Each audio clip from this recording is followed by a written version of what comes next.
Hey guys, Brett Weiss here. Welcome to another video.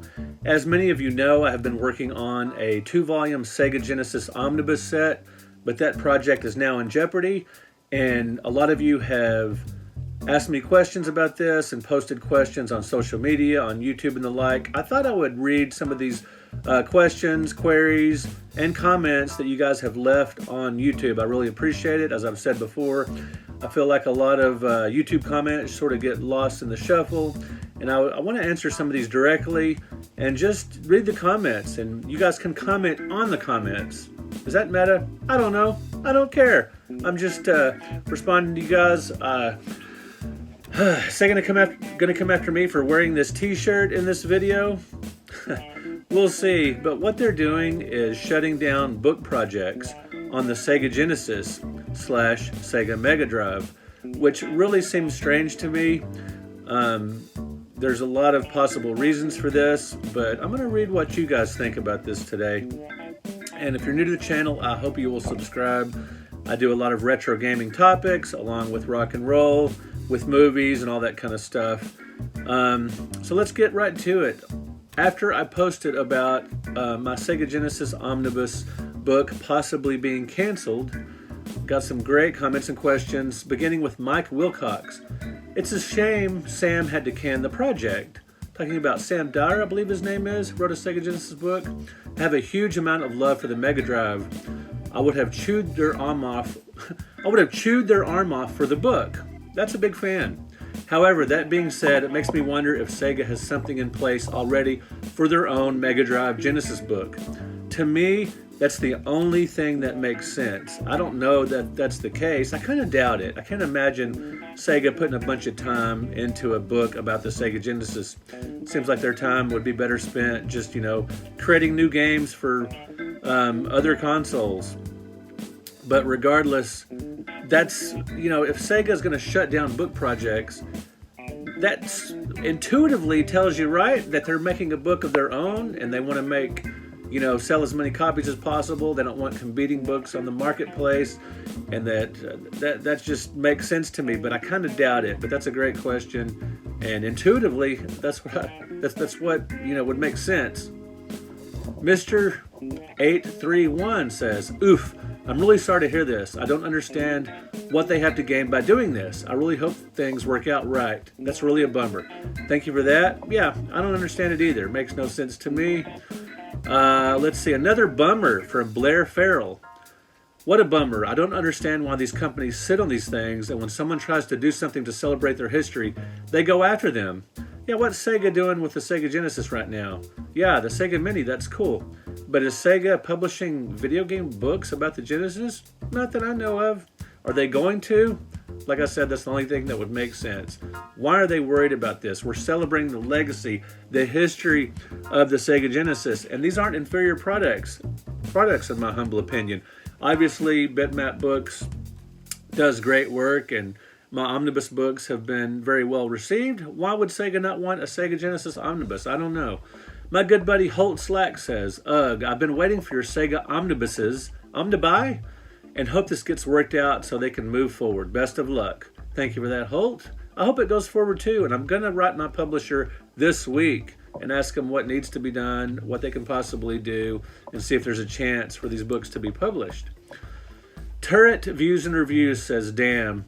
My cousin was a Genesis girl growing up. Her husband grew up with a Saturn. The first system I bought was a Dreamcast.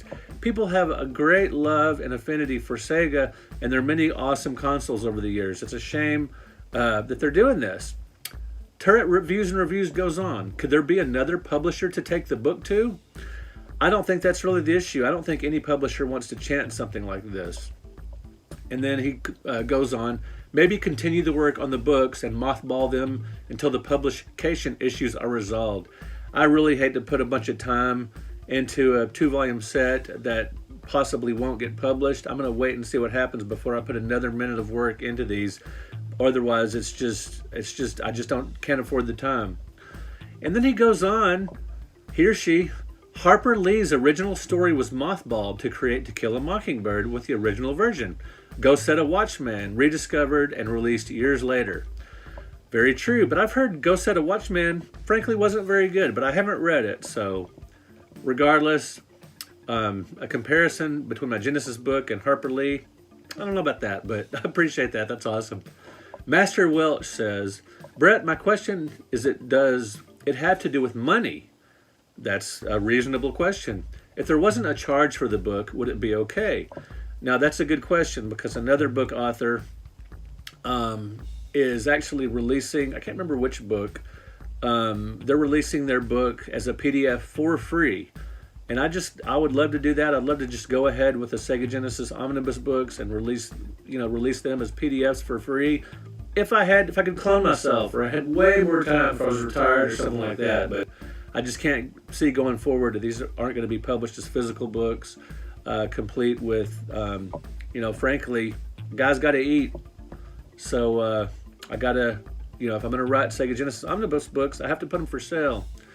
All in all, everything in those games were or are property of Sega. Definitely a bummer, though. Could it be a conflict of interest with games presented in the book? Could it be a copyright complaint from a game staff or OST staff to Sega? Which Sega office was alerted? UK, USA, or Japan? I mean, you got to figure if the Sega Master System book made it out unchallenged, there has to be something special about the context behind it. They definitely seem to be going after Sega Genesis books in particular, although they did shut down a Sega Dreamcast book that was published a few years ago. Hey Brett, too bad to hear about this. I loved both your omnibus books. This is from Awesome Dad and Daughter. The previous one was from Master Welch, if I didn't say that. Awesome Dad and Daughter says, Hey Brett, too bad to hear about this. Or so bad to hear about this. I loved both your omnibus books, and they were a great source of knowledge for me of games from an era long ago. I would say just give all that writing love to the Game Boy. And hey, it's just like in the past, Sega does what Nintendo don't. Man, I would love to do a 2-volume, 3-volume. There were so many Game Boy games, a Game Boy omnibus set, but man, I just don't have time to research that many Game Boy games and to get access to those games and that kind of thing. Man, that would be, I hope somebody does something like that someday. Benny Hooker, another good buddy of mine, says, I would have liked to see it, but this means you can work on a N64 omnibus now. An N64 book. Is anybody doing one of those? I don't know. Maybe I do know. And I'm not talking about this one. Because this covers a lot of consoles. Saturn, NES, PlayStation, and on and on and on. Book games produced being between 88 and 98.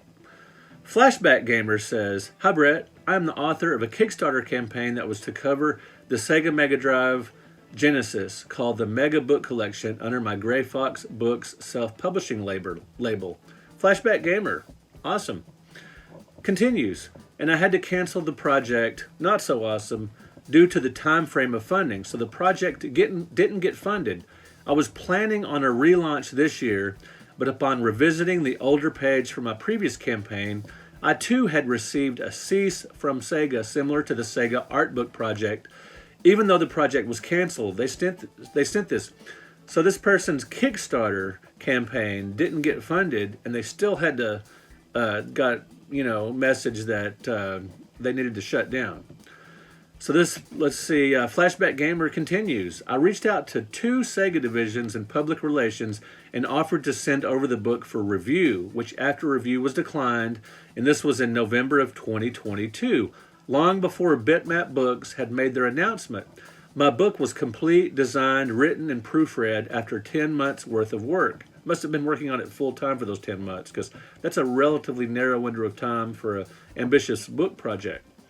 So I've decided that I will be releasing it digitally for free from my website for the Sega Mega Drive, Sega Genesis community to enjoy. Just like I was talking about a little bit ago, releasing it free. It just will not be in physical form. The announcement will be made soon, so please check it out. So give Flashback Gamer a follow. Maybe you can find out more about that. Finally, I believe this aggressive stance from Sega is purely based not just on protecting their IP, but money and the fact that they are not receiving any form of royalties from said publishers, or feel smaller publishers are tarnishing the image of Sega with products they feel do not align with their standards. Take care, Darren. Thanks, Darren, for that, a.k.a. Flashback Gamer. Now, that's an interesting point. If Sega is worried about small publishers are tarnishing the image of Sega with products they feel do not align with their standards. I could see that. But something like the Omnibus books and the ones from Bitmap and some others that are Bitmap books that are high quality, I can't see that kind of, aside from that, why would they go after the big, nice hardcover books professionally published if they're just concerned about the smaller publishers with their, books that don't have as high production values? Regardless, it wouldn't surprise me if it does have something to do with money. So good take there. Dane Stegman, an avid supporter, says, "Darn, that stinks. I have bought some books from the Bitmap people, and they're good books too. Good video." Thank you for that, Dane. Virtual Roberts Revolt says, "Damn, this sucks. They did this to the Dreamcast book years ago. The Dreamcast Junkyard, I believe, was going to put out. So they were forced to cancel it and just give out the remaining books they had for free." I've got my copy somewhere. He reached out to me, Dreamcast Junkyard, and sent me a copy. "It's weird how giant companies like Nintendo don't care, that usually go after people for everything, and Sega cares about these books." Yeah, I've had no pushback from Nintendo at all about my books that celebrate the legacy of the NES, the Super NES, and other great Nintendo consoles. I don't know why Sega would care, frankly. Unless they're doing their own books, which I don't believe they will. Crazy John T says, "Makes me wonder if Sega is planning their own book project to get so defensive about it." There you go. That's the only reasonable explanation, but even though that's probably not it. Eugenio Anguaria says, sorry if I butchered that, Eugenio, another good supporter. "Man, that really sucks. They are doing nothing with their IP and then block fan productions that celebrate said IP. Doesn't make sense." Agreed. John Harbour says, "Not trying to tell you what to do, but for whatever it's worth, you should contact Sega about your book." I'm going to leave that up to the publisher, if they even want to do that. Maybe they had a specific reason for having an issue with this book that may not have to do with your book. I have a hard time thinking they don't want any books coming out about their past games. It would seem that these books would help generate sales for their minis and other licensed products. Bingo! I've thought that myself. I thought these books that sell thousands and thousands of copies would just help push Sega retro products that they publish. Makes no sense. John Harbour goes on. It would seem that these books, he goes on, "Sega may not have any problems with your omnibus, which would be a great addition to my collection. Being a little greedy," John finishes with. Yeah, maybe if I actually reached out to Sega, or my publisher reached out to Sega and described the omnibus books in detail, maybe they wouldn't have a problem with it. But on the 2 posts I read by other authors on Sega Genesis books, the problem Sega had was with visuals, like game box covers, game manuals, things like that, things that had to do with visuals of certain titles. And the Sega Genesis Omnibus will have every single Sega Genesis game, Sega CD, Sega 32X, so likely Sega would not like that. John Jenkins says, "I'd love to know who the lawyer Sega had hired is." Okay, who can say? Delph Meek says, "I guess Genesis really does what Nintendo don't." Apparently so. Glass Eye Gaming says, "This is unfortunate. Short and to the point." Captain Oates says, "Sorry to hear about that. Next time I'll buy directly from you." I just tongue twisted that one. Next time I'll buy directly from you. Thank you, Captain Oates. I don't know that directly applies in this case. I mean, you can, whether you buy your books from me on Amazon or direct from me, it's definitely helpful to buy them direct from me. I make more money that way, frankly. But regardless of how you read my work, as long as it's above board, buying on Amazon or direct from the publisher or direct from me, or finding my books at the library, or if you buy at Barnes & Noble, my 100 Greatest book is all over the country at Barnes & Noble. So however you want to read my work, BrettWeissWords.com, I put some additional stuff up, is awesome. Thank you, Captain Oates, for promoting my work and suggesting that you'll buy stuff in the future from me. I appreciate that. The Cunning Linguist says, "Sega makes my head hurt. Sometimes they'll do cool things like hire Christian Whitehead to do Sonic Mania, or originally giving the blessing for Bomber Games to do SOR remake. Then they pull stuff like this, cease and desist on SR remake, etc. Sega, who can figure?" KM says, sadly, I guess Sega sues what Nintendo don't. I got a lot of comments like that about the whole Sega does what Nintendo don't. Great marketing ploy back in the day. And KM continues with good luck. Big fan of your other books. Thank you for that.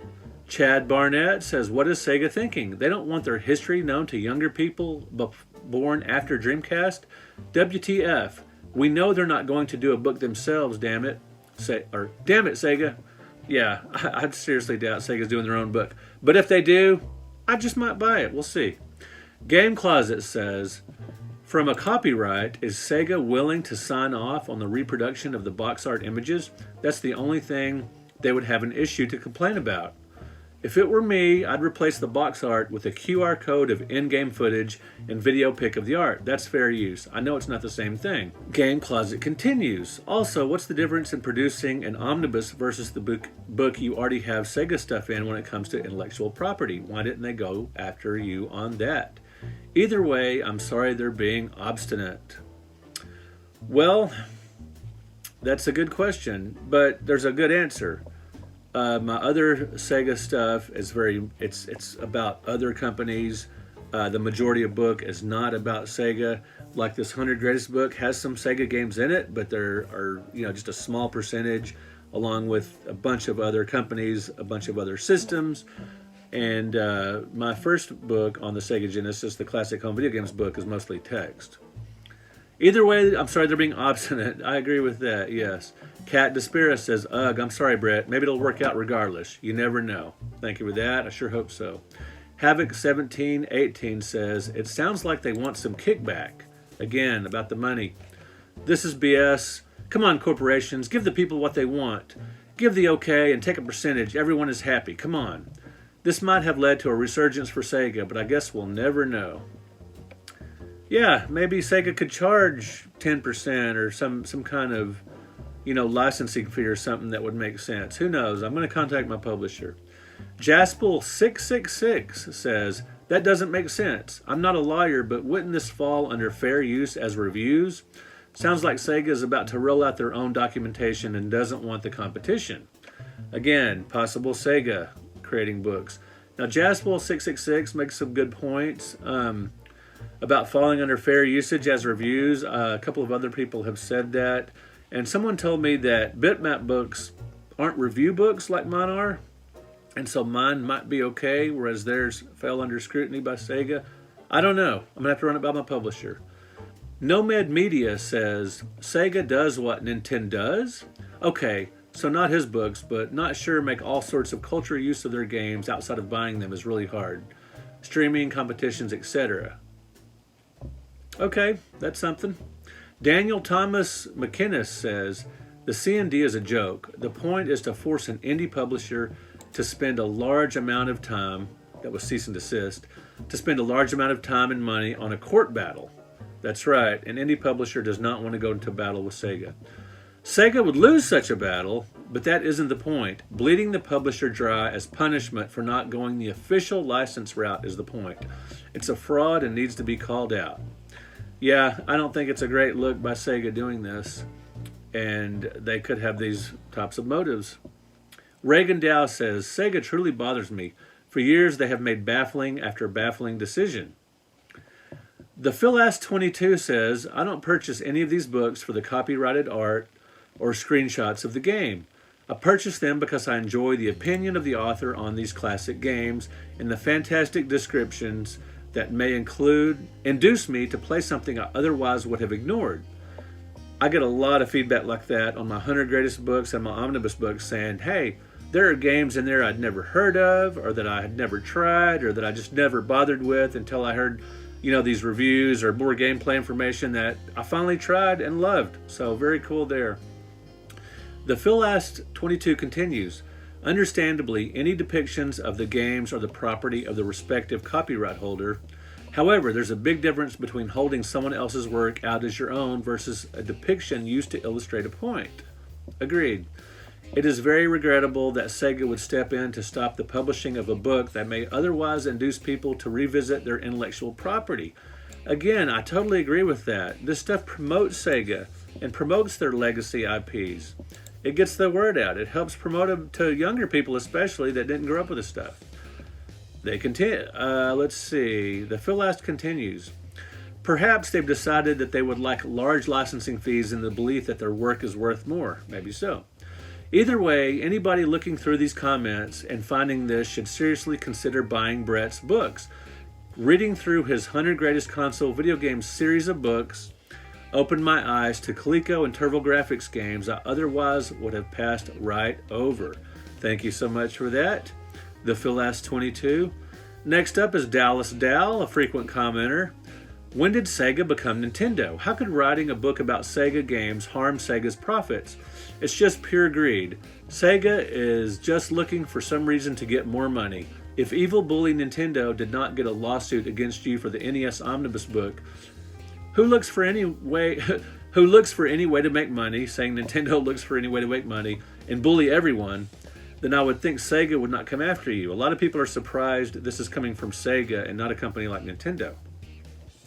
Red Dog G says, Sega doesn't care about the Sega content in your latest book, the 100 Greatest Console Video Games, 88 to 98.